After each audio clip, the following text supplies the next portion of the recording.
لیکن کچھ رشتے ایسے ہوتے ہیں جن سے آپ فاصلہ اختیار نہیں کر سکتے، جن سے آپ دور نہیں ہو سکتے، جو کہ ہم وقت آپ کے آس پاس ہیں. تو ادھر کیا کریں؟ ادھر آپ یہ کریں کہ ان رشتوں کی نا کاف سے کر دیں. بچپن میں ہم سب کھیلتے تھے، آپ کو بھی یاد ہوگا کہ بھائی یہ ان کی تو کاف سے ہے.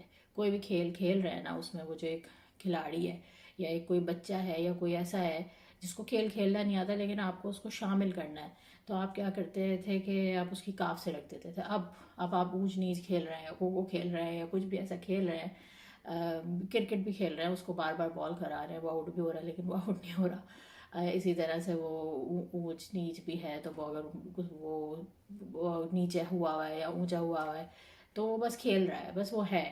تو کیا ہوتا ہے یہ کرنے سے، کیا ہوتا ہے بات تھوڑی سی بچکانا لگتی ہے، لیکن جب آپ ذہن میں ایک کھانا فٹ کر لیتے ہیں نا ایسے لوگوں کا کہ اس کی تو کاف سے ہے، تو پھر اگر وہ آپ کے